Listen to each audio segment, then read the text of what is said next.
Let's just all acknowledge it, absorb it, come to terms with it. I brought too many fragrances. Hey guys, welcome back. Today's video is going to be a casual chat about my current fragrance rotation. These are the fragrances that I brought with me here to San Diego, where I'm working for a couple of months. Full disclosure, I did acquire some other fragrances in typical me fashion since I've been here, but we're going to talk about those in a different video. This is just the fragrances that I decided to intentionally bring with me in what was meant to be a mini project perfume pan, but let's just say that doesn't look like it's going to pan out. At any rate, let's get into the video. It's just gonna be a casual one, so grab yourself a drink and a snack. I have got my trusty iced coffee as always, and let's dive in. So these are gonna really be in no particular order. I won't go too much into notes and stuff like that. I don't know why I'm over-explaining everything, but this one is Galleria from Milano Fragranze. I've talked about this one before. It is a gorgeous, powdery suede leather scent, irisy, really elegant, sophisticatedly opulent smelling leather fragrance to me. It's not an in-your-face kind of leather. It's a pretty realistic, bottom of your brand new handbag kind of suede leather scent. Gorgeous. It blooms so well in the heat. So the weather here is technically a desert climate, and the heat, the kind of heat, is rather punishing. The sun really beats down on you and it feels hotter than it is, and this blooms so wonderfully. Actually is a leather scent that does not become too overpowering in the heat. It has depth, but it's light enough that I would wear it, and I do wear it in warm weather. Although I will say, like, recently I have not been afraid to reach for some heavier scents in the warmer weather because really makes them blossom in a way that is unexpected. And maybe it's because I'm spending a lot of time outdoors as well, so those heavier scents dissipate a little bit more and just, yeah, have a much more beautiful, sensual aura.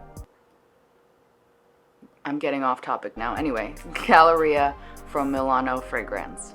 Keeping in that vein of heavier fragrances that I'm enjoying wearing in the heat, this one is Costume National Homme Parfum. And this is a just incredibly spicy sandalwood, cardamom, woody, sensual fragrance. If you're familiar with just the regular Homme, that one has a more pronounced clove note. This one has a more pronounced cardamom note. I love them both, but this one almost gives, because of the way that the cardamom and the sandalwood blend together, it has almost a coconutty vibe. It's like that way that some fig and wood fragrances can drift toward a coconutty feel. This does that too. And in the heat in particular, it's so enveloping. It makes an incredible bubble around you. This has a nostalgic feeling for me too, and I can't put my finger on what it was from my childhood. Maybe it has something to do with patio furniture in the heat. There was a Florida water that my mom used to use on me to prevent heat rash, and it's kind of almost the smell of that mixed with sunscreen and hot patio furniture. That sounds insane, I'm sure, but if you don't have those particular scent memories, it's still quite a sexy, sophisticated smell. The spiciness in here lends itself to a really expansive feeling, particularly in the desert climate. It feels like the wide open sky, woodiness, driftwood, coconutty spice, an abstract feeling of hot cactus. So anyway, love this one. That's Costume National Homme, the Parfum edition.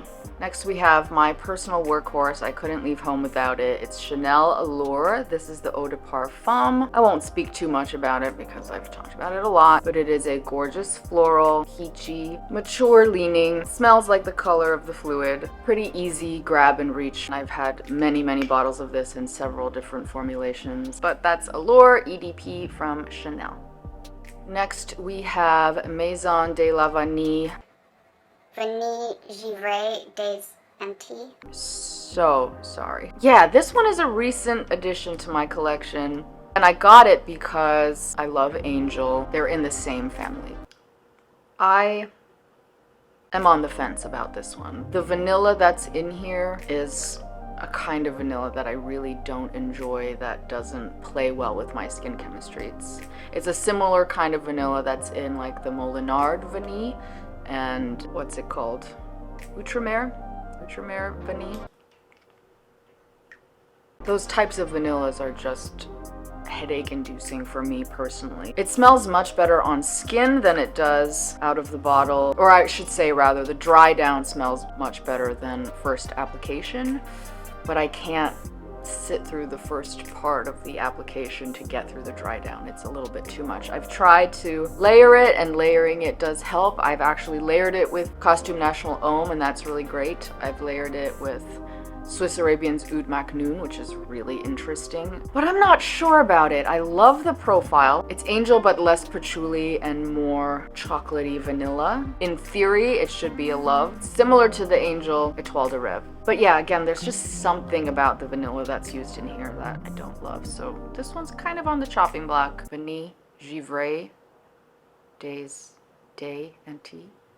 Sorry. Next we have YSL Libre, the Eau de Parfum. I'm sure you don't need to hear any more about this fragrance. Gorgeous floral lavender, very rich and opulent. It has a beautiful sharpness, beautiful sillage. The theme really here is that I picked a lot of florals because I felt like they would suit the climate and suit the activities that I would be engaging in. I don't go too heavy-handedly with the sprays because it is quite potent. I do layer it at times with the Oil Perfumery Libre Intense oil, which is really, that combo is quite nice. As you guys know, I love my oils for layering to help diffuse from a larger area, larger surface area without having to overspray.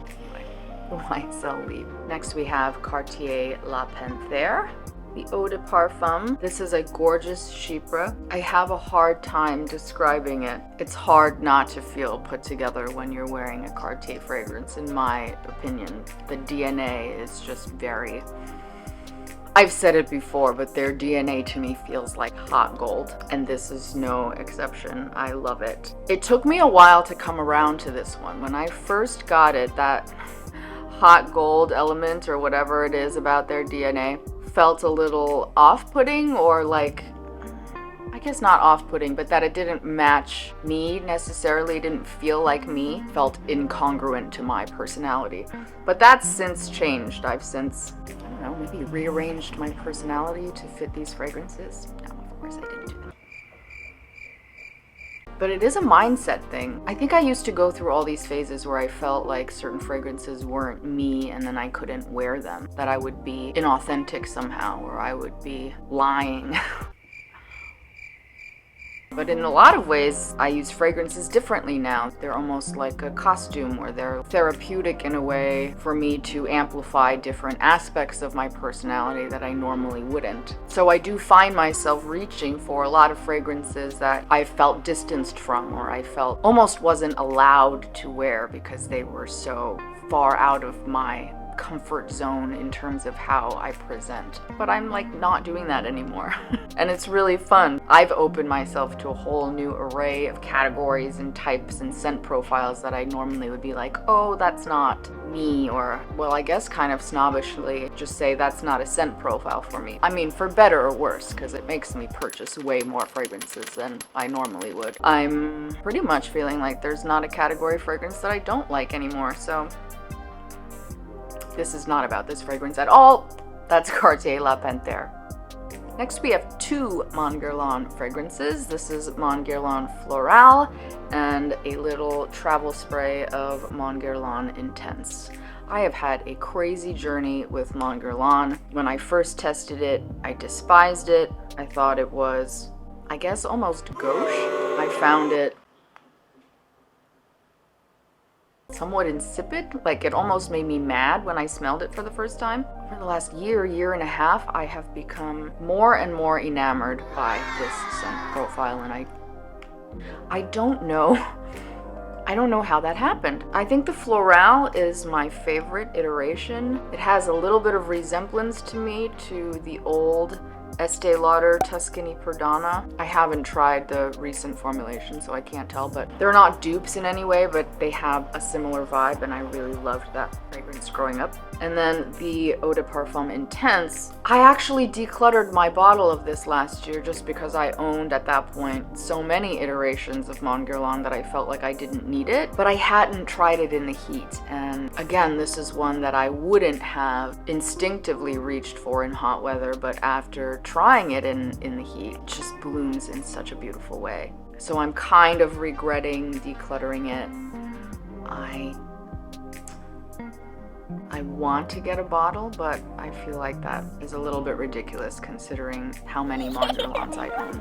I was chatting a little bit about how interesting it is, the way different fragrances perform so differently on me depending on my geographical location. And because I do travel so much, it's really interesting to bring fragrances and see how they want to play with me. And I'm always surprised by how they do. And I kind of want to figure out a scientific method. This is a job for Claire Smith, really. But I want to figure out a scientific method to help me better understand what performs how on me based on like my skin chemistry and the humidity and the dryness of my skin, etc., etc. pH. I don't know how to do that except just to mine my own data right now. But regardless, these perform beautifully on me here in the heat, particularly the intense version. Smells infinitely better here than it has either in New York or San Francisco. So those are my Mon Guerlains.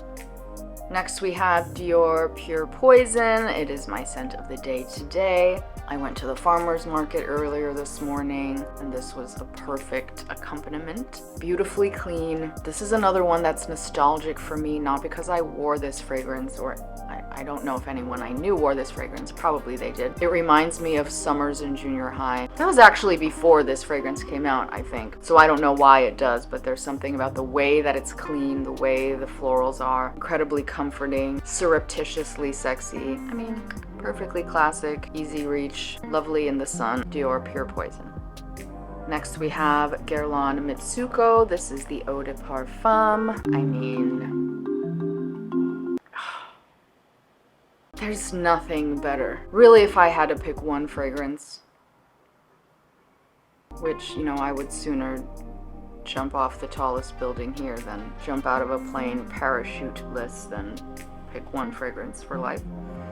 But it would be this. There is an eternal quality to this fragrance. I cannot speak to what it invokes in me. Like, I really don't have adequate language. Again, I feel like I say this every time I talk about this fragrance. I don't know how to speak about it. It's such a visceral comfort, joy. In some ways, I don't know what I'm smelling, except that it hits some spiritual, extreme place in my psyche. In the same way that the Shalimar Extrait did, and in the same way that L'Heure Bleue does. It hits some weird, like, past life, spiritual, eternal, multi-dimensional, like, inside your gut kind of out of body. My enthusiasm short-circuited the camera. I'll end my tirade there. Mitsouko Eau de Parfum from Guerlain. Okay, then we have two Bottega Veneta fragrances. We have the original EDP and the Essence Aromatique. I've spoken about this original EDP before. If I had a signature scent, which again, never gonna happen, it would be this.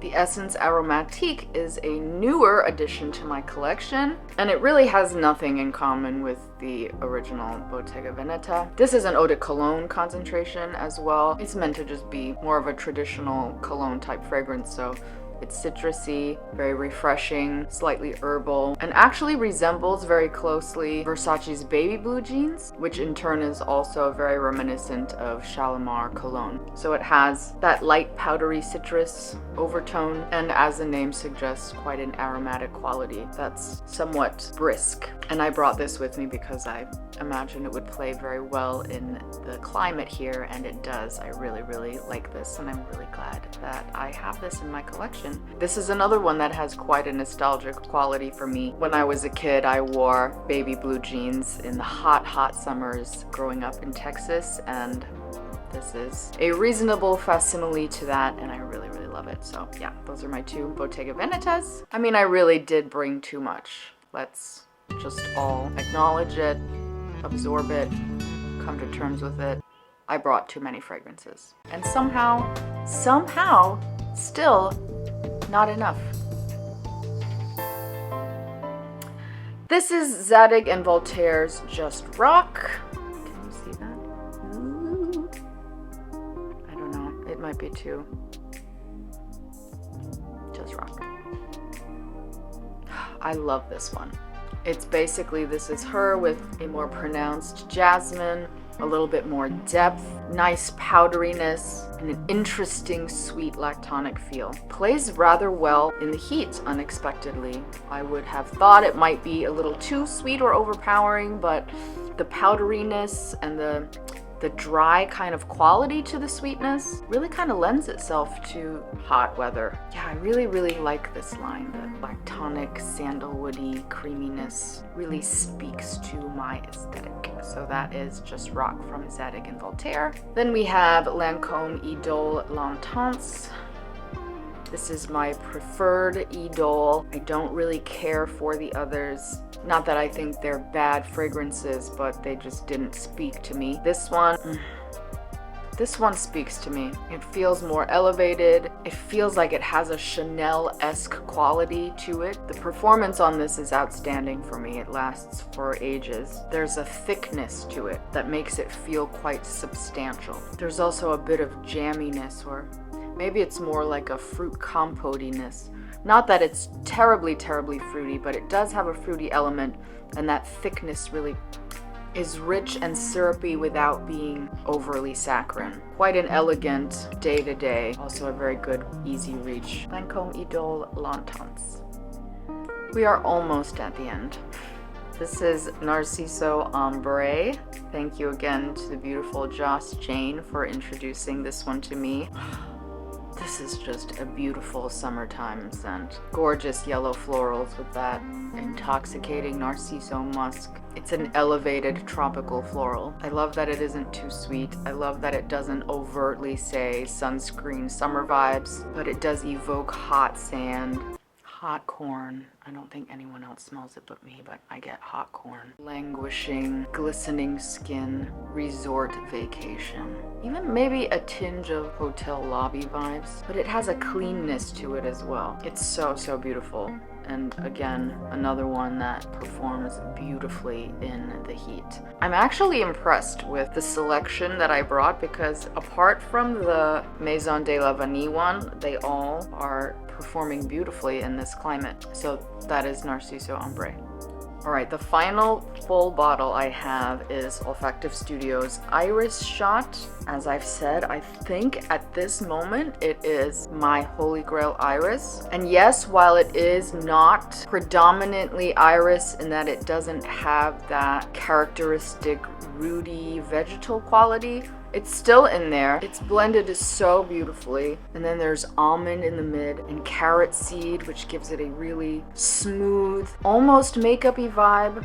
I would say this is borderline gourmand. It doesn't go fully there, but because of the way that the almond and the carrot seed mix, especially in the way it dries down on my skin, it ekes its way toward being edible. I absolutely adore this fragrance. This is one that is a little bit much in the heat. So on a cooler day or in the evenings here, this is really nice, but I can't wear it too much during the daytimes, or it does get a little bit almost too sweet. This is going to be beautiful in fall. I know that this is beautiful in the climate in San Francisco when I wore it, when I was in the testing phase of this fragrance. Iris Shot from Olfactive Studio. All right, finally we're down to my travel sprays. I'm just gonna go through these quickly because this video is already way too long. First, we have my travel guy of Bvlgari Omnia Amethyst. Super easy, musky purple floral. To me, it's mostly lilac. Super clean, works beautifully with my skin chemistry. Perfect for the heats. I love this fragrance. That's my little travel guy of that. Then I have a travel of Guerlain's Terracotta Le Parfum. Another beautiful tropical floral scent. I would say this is almost a candied tropical floral scent. It smells like their bronzer. I would say this and the Narciso Ambree are kind of like cousins in their vibe. This would make a great summer early evening cocktail date scent. All right, I'm gonna stop just sniffing it. Terracotta Le Parfum. And then I have a little travel guy of Delina exclusive. Must go super easy on the trigger with this one in all weather, but especially here. I literally do half a spray. Very nice. And then I have two of my scent birds, Versace Versense, which is a nice brisk citrusy, really nice hot weather scent. And then this is Arquiste Misfit, which I really love the first 20 minutes of this fragrance. Absolutely cannot get enough of the first 20 minutes, but it dries down to really a chemically mess to me, which is very, very unfortunate because as soon as I tested it, I went online looking for a full bottle, but by the end of the hour, this was a no, so that's unfortunate. But this is Arquiste Misfit. Kudos to this because this lasts forever. I could not get it off when I really wanted to because it was making me physically ill, the dry down of it. But if you're looking for longevity, if you are looking for quite a nice spicy patchouli type of scent, I mean, maybe give it a go. Although for me it was a really disappointing fail. Because yeah, I really do adore the promise of what this wants to be. So anyway, that is Arquiste Misfit. Apart from all of that, I did bring several oil perfumery oils for layering purposes and some kind of bedtime smell fragrances. And I brought, again, in typical me fashion, a giant box of samples just because I thought I was going to be doing a lot of testing. I don't think I've tried one of them in the month that I've been here. And then